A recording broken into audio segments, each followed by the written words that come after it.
Bonjour à toutes et tous, c'est Céline, kinésithérapeute près de Lille.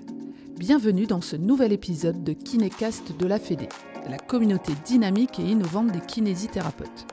Chaque semaine, vous découvrirez les témoignages, les conseils et les astuces de kinés passionnés et engagés sur des sujets qui vous interpellent dans votre pratique et aussi sur l'actualité.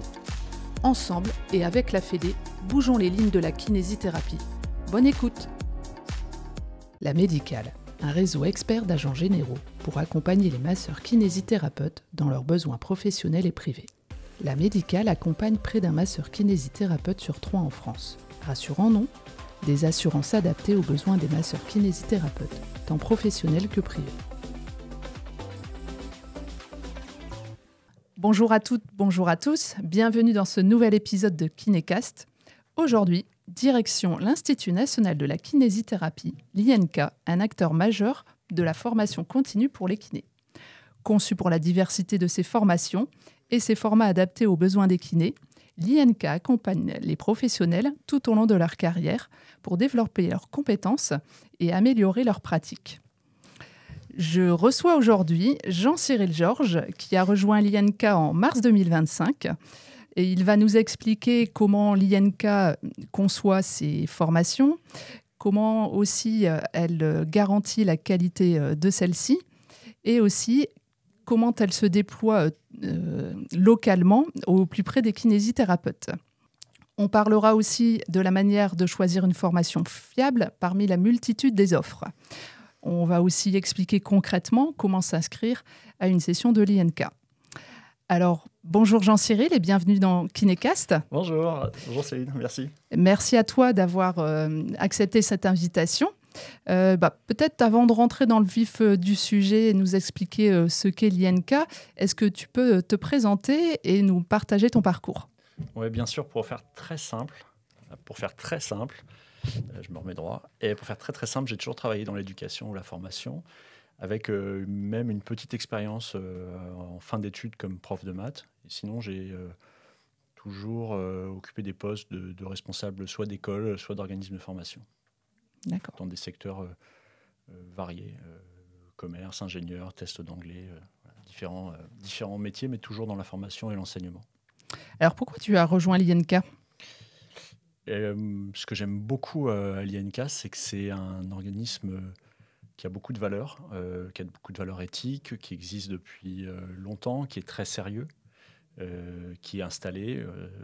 Et je découvre aussi les kinés en tant que formateur. Et donc, j'ai beaucoup de plaisir à travailler avec des gens qui ont des valeurs assez proches des miennes. Pour qu'on situe bien l'INK dans le paysage de la formation continue, est-ce que tu peux justement nous présenter l'Institut ? Oui, l'INK a la particularité de travailler partout en France. Donc, on propose des formations spécifiques dans tous les coins de France et on est très à l'écoute aussi des demandes de kinés. Donc, on a un catalogue qui est déjà très large, donc qui propose une centaine de formations. Et lorsque on reçoit des demandes de formation un peu partout en France, on fait en sorte de les mettre en place, sous réserve d'avoir un nombre minimum, mais on fait en sorte de les mettre en place. Avec aussi, évidemment, une grosse part de e-learning qui est importante et qui correspond aux besoins actuels du marché. Et si on est là aussi aujourd'hui, c'est que l'INK, c'est un organisme de la FFMKR. Alors, elle est certifiée, notamment Calliope. Qu'est-ce que ça signifie concrètement pour les kinés ? Pour les kinés et de manière générale pour les gens qui veulent se former dans un organisme de formation, c'est une certification qualité. Donc ça impose aux organismes de formation au niveau national déjà la traçabilité. Donc, c'est-à-dire que vous, en tant que kiné, lorsque vous faites une formation, si vous envoyez un mail, nous, on doit stocker cet email. Si vous nous appelez, on doit noter que vous avez appelé. Quand on embauche un formateur, on doit garder son CV. On doit former ce formateur. On doit suivre aussi vos retours suite aux formations et mettre en place des choses. Si jamais les retours sont négatifs, on doit, nous, faire la preuve qu'on met en place des choses. Donc, c'est la garantie d'une qualité, la garantie aussi d'un suivi de l'évolution scientifique, c'est une garantie qualité d'un organisme de formation. C'est assez rigoureux à suivre et globalement, il faut toujours faire la preuve qu'on s'améliore et tracer tout. Voilà. Donc il faut que les stagiaires soient évalués, que les stagiaires évaluent la formation, que les formateurs soient aussi évalués et faire la preuve qu'on résout les problèmes, on améliore les choses. Alors on voit beaucoup, et notamment sur les réseaux sociaux, les formations se multiplier. À quoi justement le kiné doit être vigilant justement quand il choisit une formation ? Il y a un marché qui a complètement basculé post-Covid. Donc les gens ont souhaité se former en ligne. De toute façon, c'était l'impératif de se former en ligne. Et il y a eu beaucoup d'organismes assez opportunistes qui se sont créés, qui sont multipros, et qui ont profité de cette opportunité des financements DPC. Donc on a vu très récemment beaucoup d'organismes naître en disant voilà, il y a de la formation financée et avec une prospection commerciale assez dure. Nous, en tant que INK, on est un organisme qui a 60 ans, qui propose depuis toujours de la formation pour les kinés, spécialisée pour les kinés, fait par les kinés, avec des formations très spécialisées. Donc, je pense que c'est quand même une garantie de qualité, l'antériorité et la spécialisation de l'INK. Et après, beaucoup d'organismes ont des techniques commerciales très agressives et parfois un peu limites, c'est-à-dire en disant, en reprenant les termes du DPC, en disant vous avez une obligation de vous former, dépêchez-vous, formez-vous chez nous, c'est obligatoire. Ils poussent un peu en disant voilà, inscrivez-vous, donnez-nous vos numéros kinés, on va vous aider à vous inscrire. Voilà, c'est des choses que nous on fait pas. Voilà. Mais voilà, on peut se méfier de ce genre d'obligations et aussi de méthodes qui jouent un peu sur la méconnaissance des obligations de formation par les kinés. Donc il y a un flou chez certains qui ne sont pas au courant exactement de comment ça fonctionne. Eux, ils s'engouffrent en disant voilà, vous avez une obligation, dépêchez-vous, il vous reste. Là, on est en fin de. Les obligations, elles sont par 3 ans. On est à la fin des 3 ans. Ça peut être le discours en disant il vous reste 3 mois, dépêchez-vous de vous former. Alors, notamment en préparant cet épisode et puis aussi lors du Congrès de Valence où l'INK avait organisé conjointement avec la Fédé le campus de la kinésithérapie, j'ai découvert lors d'une de vos formations que vous proposiez plusieurs typologies de formation. Est-ce que tu peux nous les décrire ? Oui, bien sûr. Pour faire, bon. Il y a la formation continue qui est de la formation classique. Donc voilà, vous voulez vous spécialiser sur le genou, vous avez une demande dans votre cabinet sur une pathologie du genou en particulier, vous venez vous former, vous améliorez vos compétences. Il y a des EPP. Est-ce que tu peux nous signifier ce que veut dire l'EPP ? Oui, l'évaluation des pratiques professionnelles. Donc merci. C'est une façon d'évaluer sa pratique et puis après de trouver des biais pour l'améliorer. D'accord. Et dans les typologies de formation, on a la formation continue, on a les EPP et on a les programmes intégrés qui combinent les deux, à la fois de la formation et de l'évaluation. Et ce qu'on propose, nous, c'est des formations en présentiel, donc avec ces spécificités proposées partout et de façon très précise. On propose des e-learning purs, où alors les kinés se forment seuls en autonomie, des e-learning avec des classes virtuelles et des e-learning avec des classes virtuelles et des EPP. Et pareil, en présentiel, on a des formations continues pures et des formations avec des EPP. D'accord. Et s'il y a un point important, c'est que ça répond aussi à l'obligation de DPC. Donc, en faisant une formation mixte, où vous avez à la fois la formation continue et de l'EPP, vous remplissez votre obligation de formation. Et les TCS, nouvel acronyme, les tests de transcription de script, alors fait partie de quelle typologie ? C'est aussi une EPP avec la particularité de s'appuyer pour l'évaluation sur des cas cliniques. Alors, et côté format, qu'est-ce que vous proposez ? Tu nous en as cité quelques-unes, et puis comment vous les adaptez justement en fonction de la formation ? Il y a 2 axes. La priorité, c'est de suivre les orientations prioritaires du DPC, donc pour laquelle la HAS intervient. Et après, c'est toujours aussi une réalité concrète. Donc on part toujours du terrain, on suit les besoins pour créer nos formations. Alors, on l'a dit en préambule, mais vous organisez aussi des formations localement. Il n'y a pas que Paris et la Couronne. Comment vous organisez justement ces formations au niveau local ? Alors, localement, on a des animateurs qui prennent en charge à la fois la demande locale, donc qui organisent, qui nous remontent des demandes locales en disant voilà, on a 15 kinés qui sont intéressés par la formation sur les cicatrices, on voudrait l'organiser. Nous, on met en relation ces animateurs qui sont sur place et le formateur, et ils organisent ensemble la formation localement. Donc on est très à l'écoute des demandes locales, et après, nous, on sert d'interlocuteur pour l'organisation. Alors maintenant, on va parler de l'équipe formateur. Tu disais, il y a combien de formateurs au niveau de l'INK Environ actuellement 80. D'accord. Alors justement, comment vous les recrutez? Ou est-ce que c'est eux qui viennent vers vous? Comment ça se déroule? On a les deux. On a beaucoup de gens qui viennent vers nous naturellement en apportant un projet. Donc on étudie le projet, voir si ça correspond à une réalité de pratique. Et après, on est un organisme qui a 60 ans, donc on a beaucoup de formateurs qui sont en activité, qu'on connaît bien, qui sont évalués. On sait que ce sont des très bons formateurs. Et après, on les évalue sur, évidemment, le côté scientifique, donc leur expertise et leur spécificité, et après aussi, bien sûr, sur le côté pédagogique.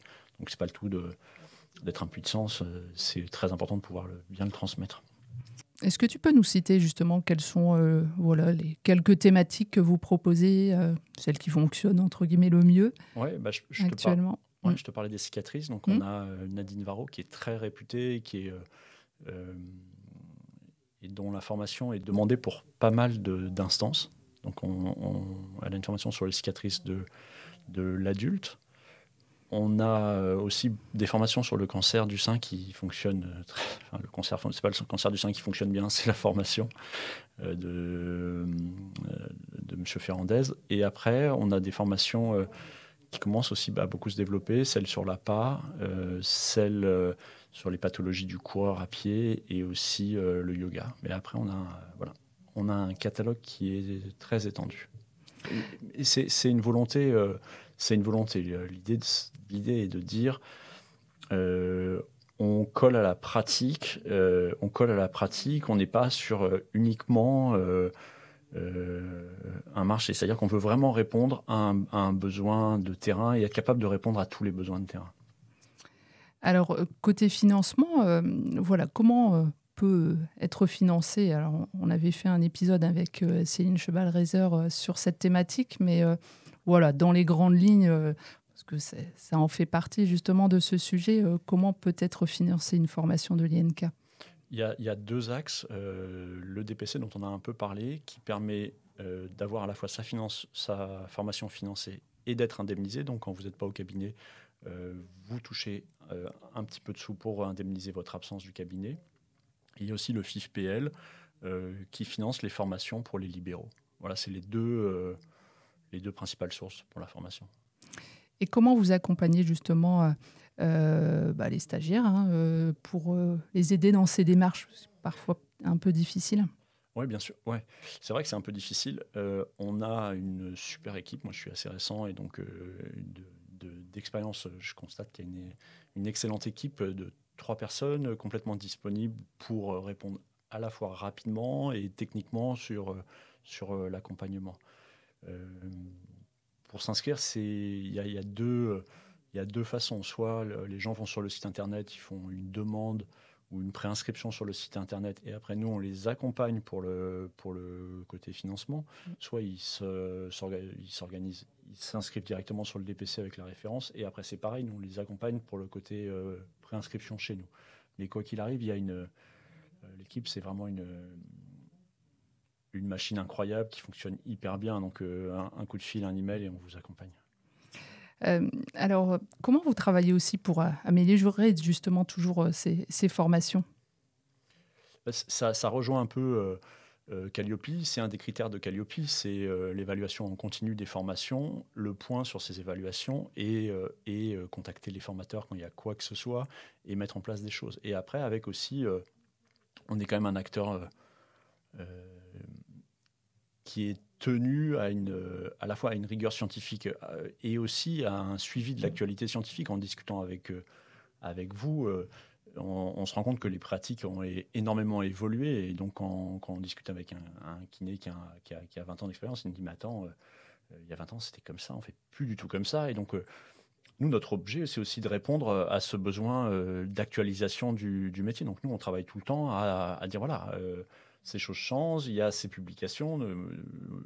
Actuellement, on discute beaucoup avec Cédric Robert qui sort une nouvelle formation sur les pathologies du coureur.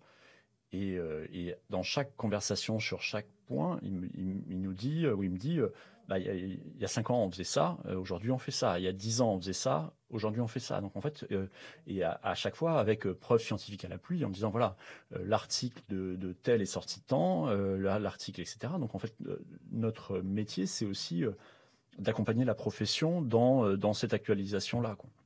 Alors justement, est-ce que vous avez des projets, des idées de nouvelles formations que vous pourriez, dans un temps certain, proposer, d'innovation technologique Alors, évidemment, on réfléchit à l'IA et comment l'intégrer dans nos formations. On discute avec des acteurs de la réalité virtuelle. Actuellement, moi, la question, c'est de voir si ça rentre déjà dans les cabinets, si les gens l'utilisent, si les kinés l'utilisent déjà dans leur pratique, ou si ça a un intérêt concret. Voilà pour l'instant les 2 axes. Alors pour celles et ceux qui voudraient, qui s'intéressent justement, qui ont une formation en tête, un projet, comment elles font pour vous contacter ? On essaie que ce soit le plus simple possible. Donc site internet, il y a un formulaire de contact, il y a un téléphone, on est 4 à répondre au téléphone, donc ça bascule de partout. Donc normalement, on ne peut pas vous rater quand il y a un appel, il y a un répondeur, il y a un mail. Et on travaille beaucoup, je travaille beaucoup à ce que les réseaux sociaux soient réactifs aussi. Donc on a un compte Instagram, un compte TikTok, un compte Facebook, un compte YouTube. On essaie d'être partout, régulièrement partout, et aussi de vous montrer nos formateurs, tous nos intervenants. Donc on suit aussi l'actualité du métier, mais l'important pour moi, c'est que l'INK soit visible et qu'on puisse ressentir le formateur, sa compétence, le connaître. Voilà, c'est le projet. Et avec, en tout cas, on répond très vite. Eh bien, merci Jean-Cyril, merci pour toutes ces précisions sur l'INK. Vous, auditeurs, auditrices, si cet épisode vous a inspiré et vous a donné des idées, n'hésitez pas à foncer sur le site web de l'INK pour découvrir tout le catalogue de l'INK. Je rajouterai tous les liens, que ce soit du site et puis des réseaux sociaux. Merci à toi Jean-Cyril et puis bonne journée. Merci, à bientôt. À bientôt. Merci de nous avoir écoutés. On espère que cet épisode vous a plu. Si c'est le cas, je vous invite à laisser un avis sur votre plateforme d'écoute préférée et à partager l'épisode autour de vous. N'hésitez pas également à nous dire quel sujet vous aimeriez que l'on aborde dans les prochains épisodes et quels invités vous souhaiteriez écouter. Pour ça, dites-le nous en commentaire. N'oubliez pas de nous suivre sur les réseaux sociaux et de visiter le site web de la FFMKR pour rester informé des dernières actualités et des événements à venir. Votre soutien et votre engagement sont essentiels pour faire avancer notre profession. La Médicale, un réseau expert d'agents généraux pour accompagner les masseurs kinésithérapeutes dans leurs besoins professionnels et privés. La Médicale accompagne près d'un masseur kinésithérapeute sur 3 en France. Rassurant, non ? Des assurances adaptées aux besoins des masseurs kinésithérapeutes, tant professionnels que privés.